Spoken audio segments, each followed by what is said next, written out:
ဇလန်းစားမှာတော့ကောင်မလေးတစ်ယောက်ဟာအနီရောင်ပန်းလေးတွေကိုရှာနေပြီးတော့သူ့ရဲ့ဘေးနားမှာရက်ကြည့်နေတဲ့ကောင်လေးကိုပါပန်းရှာဖွေတဲ့နေရာမှာကူညီခိုင်းလိုက်ပါတယ်။ညီမလေးဖန်ကဘာလို့အနီရောင်ပန်းတွေကိုရှာရတာလဲဆိုပြီးတော့မေးတဲ့ခါမှာတော့ချစ်သူများနေအတွက်ရှာနေတာဖြစ်ပြီးတော့အခုလိုမျိုးစော်မရှိတဲ့သူကဒီလိုကိစ္စမျိုးတွေကိုနားလည်နိုင်မှာမဟုတ်ဘူးလို့ပြောပြလိုက်တာကြောင့်ကောင်လေးကလည်းရင်မခန်းစားအတွင်းကြေတွေပါဖြစ်သွားခဲ့ရပါတော့။ပန်းအနီရောင်ကိုလည်းမနေ့ကတည်းကရှာနေပေမဲ့လို့အခုချိန်ထိကိုမှကောင်မလေးစိတ်တွေတော်တော်လေးကိုမှတိုးလာပြီးတော့ပောက်ကွဲတော့မလို့ဖြစ်နေတာကြောင့်ကောင်လေးကလည်းပန်းအနီရောင်တွေကသူ့ရဲ့အိမ်မှာအနားမှာရှိနေမှာဖြစ်ကြောင်းပြောပြလိုက်ခဲ့ပါတယ်။အနီပန်းလေးတွေစားအဝါရောင်နဲ့ပန်းရောင်တွေကိုရောသုံးလို့မရဘူးလားဆိုပြီးတော့မေးကြည့်တဲ့ခါမှာတော့အနီရောင်ကတော့အချစ်ကိုကိုစားပြုတဲ့အရာဖြစ်တာကြောင့်အနီရောင်ကိုပဲသုံးမယ်ဖြစ်ကြောင်းပြောပြလိုက်ပါတယ်။အရင်ကတော့ channel မှာအနီရောင်ပန်းရောင်တွေစိုက်မိတာကိုတွေ့မိကြောင်းပြောပြတဲ့ခါမှာတော့အရင်ကတော့အနီရောင်ပန်းတွေစိုက်ခဲ့ပေမဲ့မနေ့ကသူရီလာလောင်တဲ့ခါမှာတော့နေအပူရှိန်ကြောင့်ပဲပန်းတွေအများကြီးဆုံးရှုံးသွားရကြောင်းကောင်မလေးကလည်းပြောပြလိုက်ပါတယ်။သူ့အနေနဲ့မျိုးရဲမှာရှိတဲ့တခြားလူတွေကိုအားကြတဲ့အတွက်ကိုမှပန်းတွေကိုအများကြီးစိုက်ထားပေမဲ့လည်းအခုတော့အနီရောင်ပန်းတွေကမရှိတော့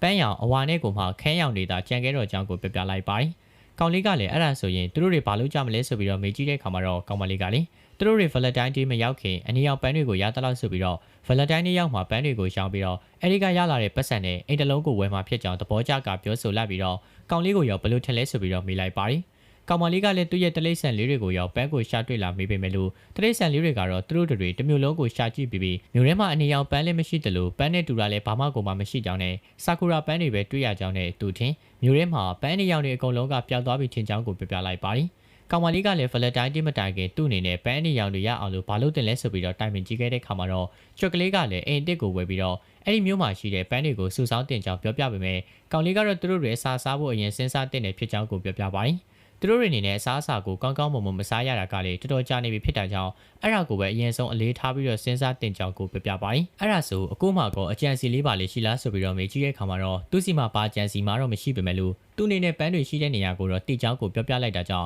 သူကဘာလို့အခုမှအဲ့ဒီကိစ္စကိုပြောရတာလဲဆိုပြီးတော့မေးလိုက်ပါတယ်။ပန်းတွေကအဲ့ဒါဆိုရင်တောင်ပေါ်ကကျောင်းထဲမှာရှိတာလားဆိုပြီးတော့မေးကြည့်တဲ့ခါမှာတော့ကျောင်းထဲမှာရှိတာမဟုတ်ကြောင်းနဲ့ကျောင်းရဲ့ဘေးကကူထဲမှာတာရှိကြောင်းကိုပြောပြလိုက်ပါတယ်။အဲ့ဒီနေရာမှာပန်းတွေရှိတာကိုဘလို့သိတာလဲဆိုပြီးတော့မေးကြည့်တဲ့ခါမှာတော့ကောင်းလေးကလေသူကဒီတိုင်းအနီနာကိုပတ်သွားပတ်လာလို့ရင်းနဲ့တွေးမိတာဖြစ်ကြောင်းကိုလည်းပြောပြပါတယ်။အဲ့ဒီနေရာမှာရှိတာတေတာသွားရင်တော့သူတို့ရဲ့အမြန်ဆုံးကိုလို့သွားရမယ်ဖြစ်ကြောင်းနဲ့အမြန်မသွားဘူးဆိုရင်တော့သူများအရင်ဆုံးရသွားနိုင်ကြောင်းနဲ့သူတို့တွေအဲ့ဒီဂူပေါ်မှာရှိတဲ့အနီရောင်ပန်းတွေကိုယူပြီးတော့အိမ်ထဲမှာစားရမယ်ဖြစ်ကြောင်းကိုပြောပြလိုက်ပါတယ်။အဲ့ဒါဆိုရင်တော့တောင်ပေါ်ကိုကားမောင်းသွားကြမလားဆိုပြီးတော့မေးကြည့်တဲ့ခါမှာတော့ကားနဲ့ကိုသွားတာကသူတို့တွေအတွက်ကိုအဲ့ဒီနေရာကိုအမြန်ဆုံးရောက်နိုင်ကြောင်းကိုပြောပြကထွက်လာကြပါတော့တယ်။ပန်းတွေရှိတဲ့နေရာကိုသွားဖို့လမ်းကိုရောက်မှတ်မိလားဆိုပြီးတော့ကောင်မလေးကလည်းမေးတဲ့ခါမှာတော့သူကတော့မြို့ထဲကိုခဏခဏသွားနေတာဖြစ်တာကြောင့်မှတ်မိကြောင်းပြောကဘယ်ဘက်ကိုကွေးဆိုပြီးတော့ပြောလိုက်ခဲ့ပါတယ်။ပြီးတော့ရင်တော့အခုလမ်းကိုသွားဆက်သွားနေခဲ့ပြီးတော့ခဏကြာရင်ညာဘက်ကိုကွေးခန်းလိုက်ပြီးတော့ခဏနေရင်မီးပွိုင်းတွေရှိတဲ့နေရာကိုရောက်မှဖြစ်ကြောင်းပြောလိုက်ပြီးတော့နောက်ပြီးတော့နေရင်တော့ကောင်လေးပြောတဲ့အတိုင်းမီးပွိုင်းရှိတဲ့နေရာကိုရောက်လာတဲ့ကြောင့်ကောင်မလေးကလည်းခဏဆောင်ပေးလိုက်ရပါတော့တယ်။ကောင်မလေးကလည်းမီးပွိုင်းဆောင်နေတော့ဘယ်ဘက်ကိုဆက်သွားရမှာလဲဆိုပြီးတော့မေးတဲ့ခါမှာတေ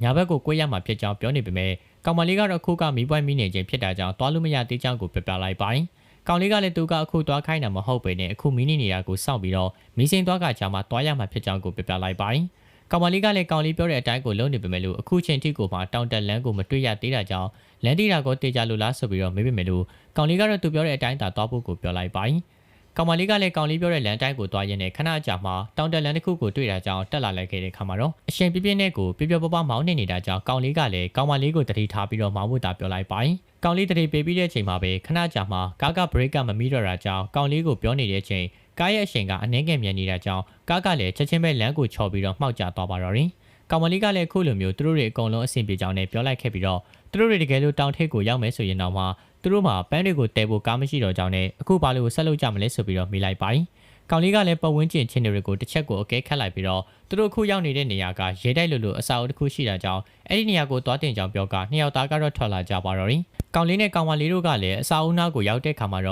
ာ့မြင်းနဲ့စပိန်တွေကိုတွေးလိုက်ရတာကြောင့်ပြောသွားခဲ့ပါတော့တယ်။ကောင်လေးကလည်းအရင်ဆုံးမင်းဖြူလေးပေါ်ကိုကောင်မလေးအရင်တက်ပြီးတော့သွားနှစ်ဖို့နဲ့သူတို့တွေကတော့စပိန်စီလို့ရတာကြောင့်အနောက်ကနေပဲလိုက်ခဲ့မယ်လို့ပြောလိုက်ပါတယ်။ကောင်မလေးတို့တွေကလည်းအဆင်သင့်ဖြစ်လို့နေရာကနေကိုစတင်ထွက်ခွာလာကြပြီးတော့ခဏကြာမှပဲလမ်းမအခမ်းအနားတစ်ခုစီနဲ့ကိုမှကြုံလိုက်ရတာကြောင့်သူတို့တွေကတော့ဘယ်လိုမျိုးကိုဆက်သွားကြမလဲဆိုပြီးတော့မေးလိုက်ပါတယ်။ကောင်လေးကလည်းသူတို့တွေကဒီထီကိုမှရောက်လာပြီးဖြစ်တာကြောင့်အခုတောင်ပေါ်ကိုလမ်းလျှောက်ပဲသွားကြတာပေါ့လို့ပြောလိုက်ပြီးတော့နှစ်ယောက်သားကတော့လမ်းလျှောက်ကတောင်ပေါ်ကိုဆက်တက်ကြပါတော့တယ်။ကောင်မလေးကလည်းသူတို့တွေလမ်းတိုင်းသာဆက်သွားနေရင်တကယ်ကောတောင်ပေါ်ကိုသွားတဲ့လမ်းကောဟုတ်လို့လားဆိုပြီးတော့မေးတဲ့ခါမှာတော့ကောင်လေးကလည်းသူ့အနေနဲ့ပန်းရဲ့အနှံ့တွေရနေတာကြောင့်ပဲဒီလမ်းကတော့မှန်ကြောင်းနဲ့သူတို့တွေမကြခင်တောင်ပေါ်ကိုရောက်တော့မှဖြစ်ကြောင်းကိုပြောပြလိုက်ပါတယ်။ ကောင်မလေးတို့တွေကလည်းအယောင်ဆုံလှတဲ့ပန်းလေးတွေကိုတွေးလိုက်ရပြီးတော့ပန်းတွေရှိနေတဲ့တောင်ရဲ့ကူထဲမှာဖြစ်နေတာကြောင့်ကောင်မလေးကလည်းအရန်တွေကိုမှအံ့ဩနေကြရပါတော့တယ်။ကောင်လေးကလည်းဒီနေရာမှာပန်းတွေကအမျိုးမျိုးရှိတာကြောင့်အနီရောင်ပန်းလေးရှိနိုင်ကြောင်းပြောနေတော့မှပဲခွေးလေးနေထိုင်ရတာအဆင်မပြေဖြစ်လာတာကြောင့်ကောင်မလေးကလည်းခွေးလေးကိုပန်းရဲ့အနှံ့တွေနဲ့ကိုမတည့်တာလားဆိုပြီးတော့မိလိုက်ပါတယ်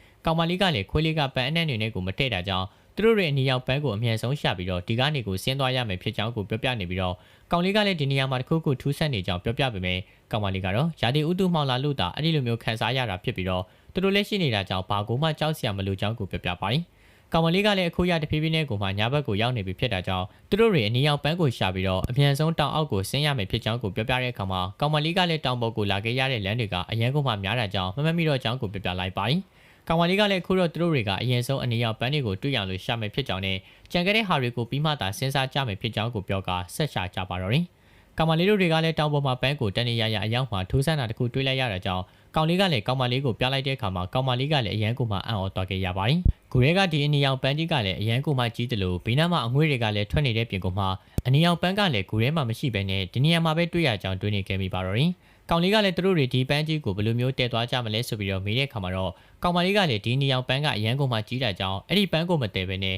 ဘေးနားကပန်းလေးတွေရဲ့အဆစ်တွေကိုသာတည်ခဲ့ဖို့ကိုပြောလိုက်ပါတယ်။ကောင်လေးကလည်းပန်းရှိတဲ့နေရာမှာကဘယ်လိုမျိုးအသက်အန္တရာယ်တွေရှိနေမှမသိတာကြောင့်သူကိုယ်တိုင်ပဲဝင်သွားကအဆစ်တွေကိုကောက်ပြီးတော့ပြန်လာခဲ့လိုက်ပါတော့တယ်။ကောင်လေးကလည်းကောင်မလေးကိုအဆစ်တွေပေးတဲ့ချိန်မှာတော့ရုတ်တရက်ခန္ဓာကိုယ်ကထူးဆန်းလာကြောင်းပြောပြတဲ့အခါမှာကောင်မလေးရဲ့အပင်နားမှာရှိတဲ့အမှုန့်တွေကြောင့်ဖြစ်နိုင်ကြောင်းနဲ့သူတို့တွေကလည်းတောင်အောက်ကိုပြန်ဆင်းတော့မှဖြစ်တာကြောင့်မြို့ရဲရောက်ရင်ဆရာဝန်နဲ့ပြပေးမယ်ဖြစ်ကြောင်းကိုပါပြောလိုက်ပါတယ်။ကောင်မလေးတို့တွေစကားပြောနေတော့ချိန်မှာပဲကောင်လေးရဲ့ခန္ဓာကိုယ်တစ်ခုလုံးကရှားရက်လာပြီးတော့မျက်နှာကလည်းအနီရောင်ကိုလုံးဝကိုပြောင်းလဲသွားတာကြောင့်ကောင်မလေးကလည်းဘာဖြစ်နေရလဲဆိုပြီးတော့သူ့ရဲ့အကိုကိုမေးလိုက်ခဲ့ပါတယ်။ကောင်မလေးကလည်းပန်းတွေမှာအဆေးရှိနေပြီးတော့သူ့ရဲ့အကိုကဒီလိုမျိုးဖြစ်နိုင်တာဖြစ်ကြောင်းကိုပြောပြကပြန်ဆင်းဖို့ပြင်လိုက်တဲ့ချိန်မှာပဲရုတ်တရက်ကြီးသူတို့ရဲ့အကိုအတန်ကကြောက်စရာကောင်းတဲ့အတန်ကိုမှပြောင်းလဲသွားခဲ့ပြီးတော့မင်းတို့တွေငါအပင်ရဲ့တစ်သေးတွေကိုလူယူသွားတယ်။အဲ့ဒီအတွက်ကိုမှအပြစ်ပေးဆက်ရမယ်ဆိုပြီးတော့ပြောကအနောက်ကနေကိုလိုက်လာခဲ့ပါတယ်။ကောင်မလေးကလည်းသူ့ရဲ့အကိုကထူဆန်းပြီးတော့သူတို့ကိုအသေးသက်ဖို့လုံးနေတာတွေကြောင့်ထွက်ပြေးနေရပြီးတော့ကောင်မလေးကတော့တောင်ပေါ်မှာပဲပတ်ပြေးနေတာကြောင့်တရိတ်ဆန်လေးတွေကလည်းသူတို့တွေကတောင်အောက်ကိုပြေးရမှာဖြစ်ကြောင်းနဲ့ဆင်းရမယ့်လမ်းကိုလည်းသူမှတ်မိကြောင်းကောင်မလေးကိုပြောလိုက်ပါတယ်။ကောင်မလေးကလည်းကြောင်လေးပြောတဲ့အတိုင်းကိုမှလမ်းတိုင်းကိုပြေးလာခဲ့ပြီးတော့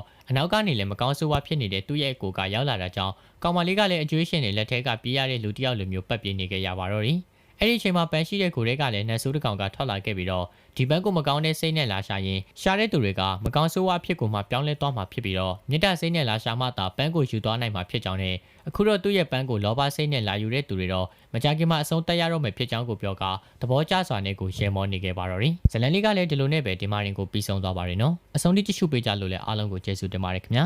ဒါနဲ့အပန်းမကြည့်ဘူးဆိုရင်လည်း VPN လေးတွေဖွင့်ကြည့်ပေးပြီးတော့ကျွန်တော်ကိုရှေ့ဆက်သွားစေနိုင်ပါတယ်နော်ကဲဒါဆိုရင်နောက်တစ်ပုတ်လေးမှာပြန်တွေ့ကြတာပေါ်လာဗျာအားလုံးကိုကျေးဇူးတင်ပါတယ်နော်